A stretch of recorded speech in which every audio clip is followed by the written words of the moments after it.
So often, I've heard the phrase, there is only a thin line between love and hate. But how thin truly is it? Is it similar to a single thread of a spider's web? Or is it closer in nature to taut wire? Or perhaps it is a bit more grand. Something akin to that line on the horizon where the sky and land meet. Does it require some grand task to cross from one side to the other? Or can it be done simply, without even thinking or planning to do so? Could it even be done by accident? Did I cross that line by accident?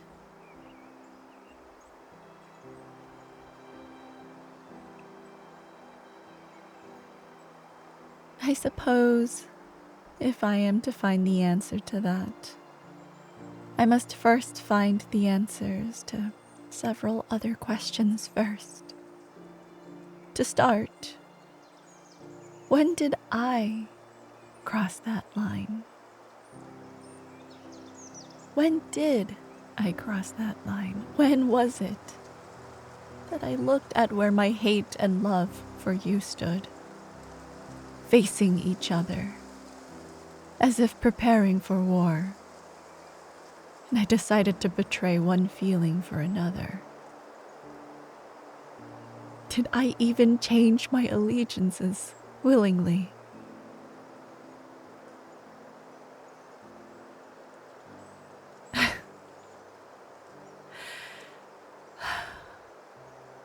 But to say that there was a definitive time in which my emotions changed from resentment to reverence feels weak. To say that my feelings changed so quickly feels as though I am simplifying the complexities of not just my heart, but of my mind as well. Even before my animosity ever turned into adoration, there has always been admiration. I've always admired you, though I used to hate that I did. But how could I not? You have the heart of a lion and the mind of a fox. You are brave and clever beyond compare. And with your wit and fire, your smile is beautiful. When you smile, I can see those flames in your eyes flicker. It makes my own heart squeeze, like it wants to break free of this bony cage in my chest.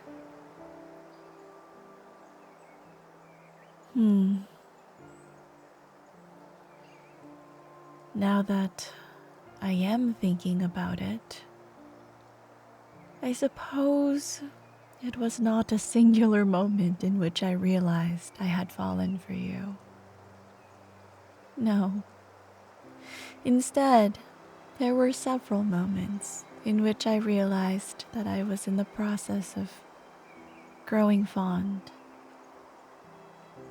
Many of those moments started when I saw you smile. I remember towards the beginning of the social season last year, when you shot that wild grin my way before joining in a dance with a different suitor. I remember the faint spell of green envy that overtook me. For the few brief moments it lasted, I could find no rational reason for it.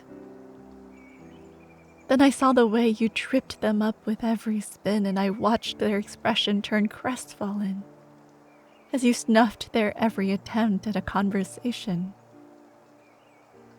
I could hardly believe how deliberately you were sabotaging your own future with a suitor of such a high status. Then you looked back in my direction, just for the briefest of moments, and I saw that wicked smile of yours again.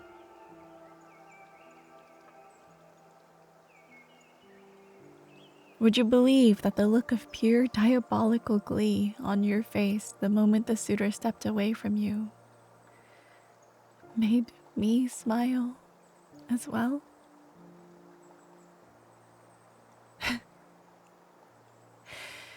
It's with that thought in mind that I'm considering that there's not a line, per se, between love and hate.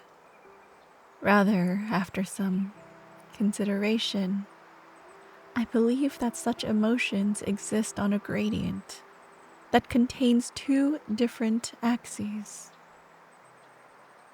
On one axis is the strength of emotions going from weak to strong.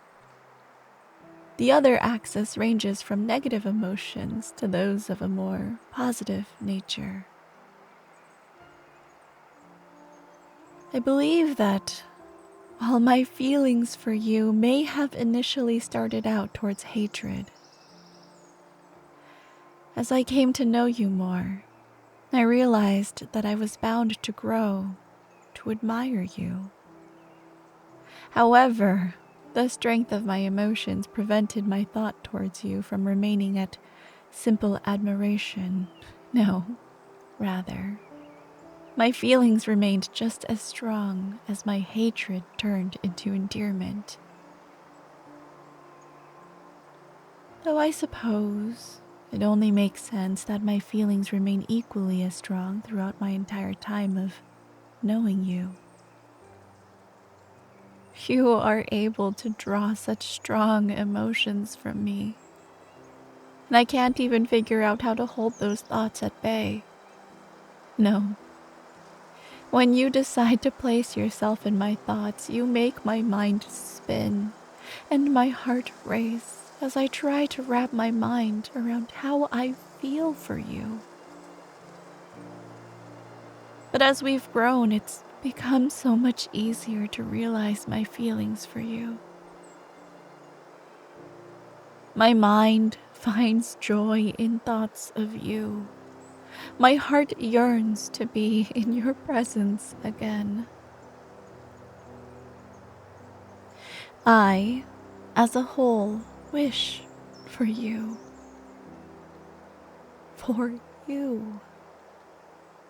For your company and conversation, even if you should wish to use that sharp wit and razor tongue against me.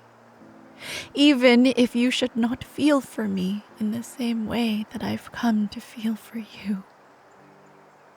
Even if I may be too afraid of your disdain to tell you of my heart's odes to you, then I may still enjoy being with you, as my mind paints fantasies of what a life at your side would be like.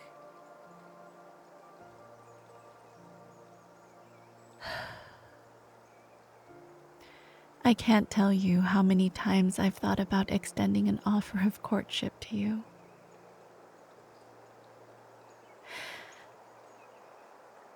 I've stayed awake late into the night, heavily considering what I would say if I were to offer myself up for your consideration. My racing heart keeps me from sleeping as both fear and excitement clog my thoughts.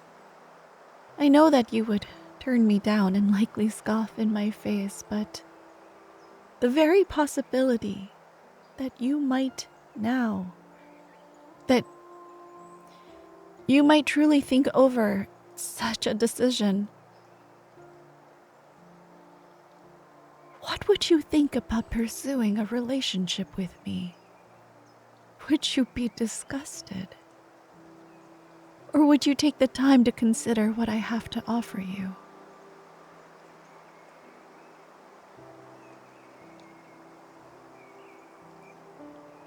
I can dream that you would think of me, but I dare not hope. My wandering thoughts may spin a fantasy that I would take great pleasure indulging in, but that would only serve to make my adoration of you so strong that it makes my heart ache.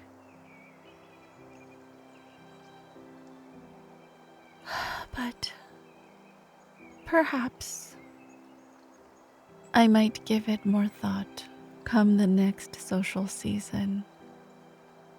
You may not accept my proposal, but maybe if you and I are of like heart and mind, then perhaps your hatred of me can be swayed as well.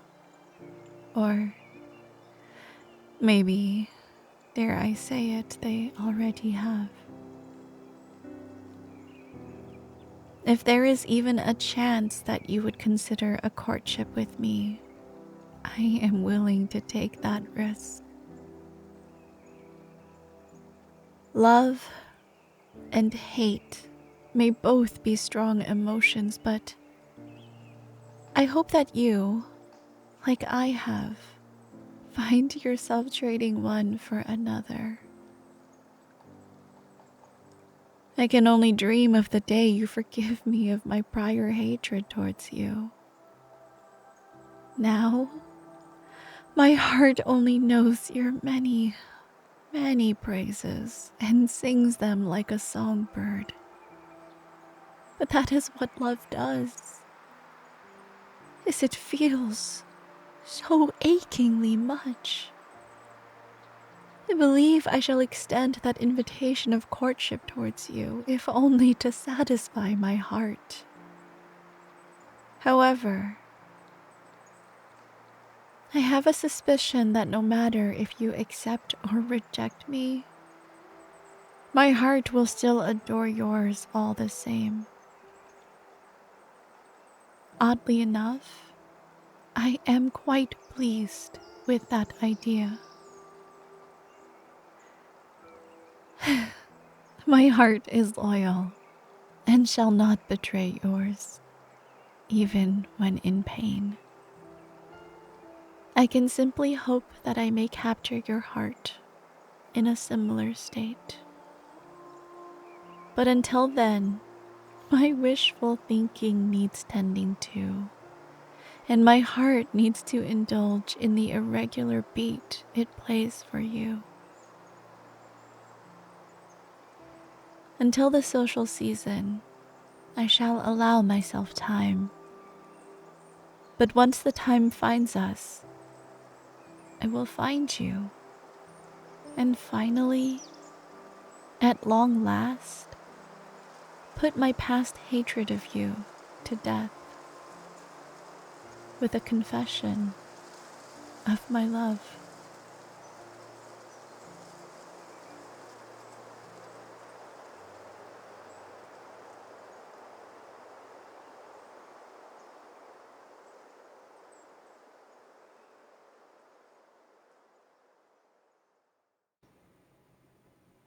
Thank you to this week's patrons, Colby Walmsley and Kirby Boy 564.